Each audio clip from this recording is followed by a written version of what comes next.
¿Alguna vez nos hemos puesto a pensar qué significa de verdad ser dueño de algo? Suena bastante simple, ¿no? Pero la realidad es que cada objeto con el que interactuamos, desde el café que nos tomamos en la mañana hasta el lugar donde vivimos, se rige por un montón de reglas invisibles. Bueno, hoy vamos a meternos de lleno a decodificar juntos esa fascinante ley de las cosas. A primera vista parece una adivinanza, ¿verdad? Manzanas, un tractor, un departamento. Pues la respuesta está en el corazón mismo del derecho civil y es lo que define cómo nos relacionamos con todo, absolutamente todo el mundo material que nos rodea. Para poder descifrar este misterio, tenemos que empezar por lo más básico, por el principio de todo.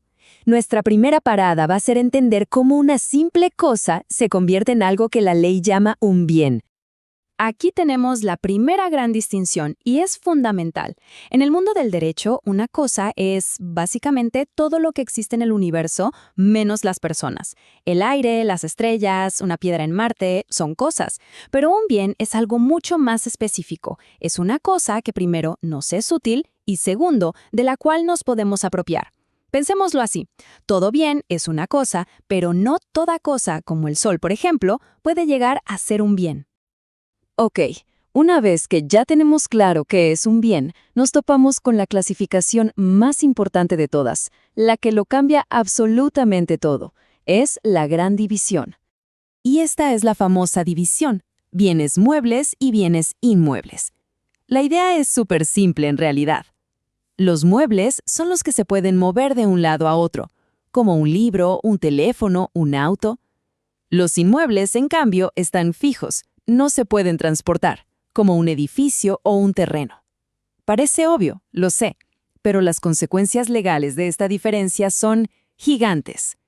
Y es justo aquí donde vemos por qué esa clasificación importa tanto. No es un capricho académico, para nada. Históricamente, la ley ha protegido la tierra, o sea, los inmuebles, con mucho más rigor por su valor y su permanencia. Por eso, para vender una casa se necesita una escritura pública, un acto súper solemne. Pero para vender un teléfono, generalmente con un acuerdo de palabra basta. Y fíjense en esto, hasta el tiempo que se necesita para adquirir algo por su uso continuo, lo que legalmente se llama prescripción, es totalmente distinto. Para un bien mueble, 2 años. Para un inmueble, 5. La diferencia es enorme.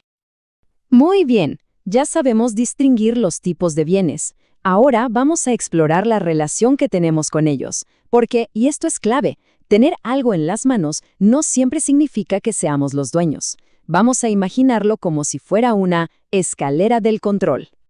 Porque la ley en esto es súper precisa. No es lo mismo tener un objeto de una forma que de otra. Hay niveles, hay jerarquías. Esta escalera lo explica perfecto. Abajo de todo, en el primer peldaño, está el mero tenedor. Pensemos en alguien que arrienda un departamento. Lo usa, vive ahí, pero reconoce que el dueño es otra persona. Si subimos un peldaño, llegamos al poseedor. Este es alguien que actúa como si fuera el dueño, aunque no lo sea legalmente. Y en la cima, en lo más alto, está el dueño, con el poder total sobre el bien. Entonces, ¿cuál es el punto que lo cambia todo? ¿Qué diferencia a un poseedor de un mero tenedor?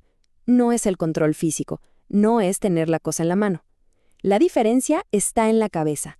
Es el animus, la intención. El poseedor tiene la intención de ser señor y dueño de la cosa.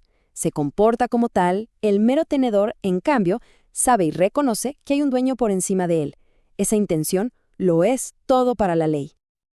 Ahora sí, ya que llegamos a la cima de la escalera, vamos a ver qué significa de verdad tener ese poder máximo sobre una cosa. Hablemos del derecho de dominio. El dominio, que también llamamos propiedad, es el derecho más completo y poderoso que puede existir sobre una cosa. Nos da el poder absoluto para gozar y disponer de ella como mejor nos parezca. Es, en pocas palabras, la relación jurídica más fuerte que podemos tener con un bien. Ser dueño nos da, por así decirlo, 3 superpoderes. Primero, el uso, que es la facultad de servirnos de la cosa para lo que fue hecha. Segundo, el goce, que es el derecho a quedarnos con los frutos que produce, por ejemplo, las rentas de un arriendo. Y tercero, el más fuerte de todos, la disposición, el poder para decidir qué hacer con ella, si venderla, regalarla, modificarla o hasta destruirla. Y este derecho de dominio es tan potente que tiene 3 características que lo definen. Es absoluto porque nos da el mayor poder posible. Es exclusivo porque en principio solo puede haber un dueño para la totalidad de la cosa. Y es perpetuo porque no lo perdemos simplemente por no usarlo. Bueno, ya entendimos qué es ser dueño. La pregunta ahora es, ¿cómo se llega a hacerlo? La ley para esto tiene una fórmula súper clara. Vamos a explorar juntos ese camino hacia la propiedad. Y aquí la tienen. Esta es la fórmula mágica del derecho civil. Título más modo es igual a dominio. El título es la causa, el por qué estamos adquiriendo algo, por ejemplo, un contrato de compraventa. Pero mucho ojo, el contrato por sí solo no nos convierte en dueños. Para eso necesitamos el modo, que es el acto concreto que hace la transferencia real. Y el modo más común de todos es la tradición. Pero no pensemos que es solo la entrega física, el toma, te lo doy. La tradición es un acto jurídico mucho más profundo. Consiste en la entrega de la cosa, sí, pero con una doble intención. La de la persona que entrega, de transferir el dominio, y la de la persona que recibe, de adquirirlo. Para los bienes muebles, las cosas que podemos mover, la tradición es bastante flexible. Puede ser la entrega mano a mano, tan simple como eso, o con solo mostrar la cosa, o entregando las llaves del lugar donde está guardada. Son todas formas que la ley considera válidas para demostrar esa intención de transferir. Pero, ¿qué pasa con los bienes inmuebles? Aquí la historia es completamente diferente, y esto nos muestra perfectamente por qué la ley es tan estricta con ellos. Para un inmueble, solo hay una manera, una sola, de hacer la tradición, inscribiendo el título en el registro de propiedad. ¿Y por qué tanta formalidad?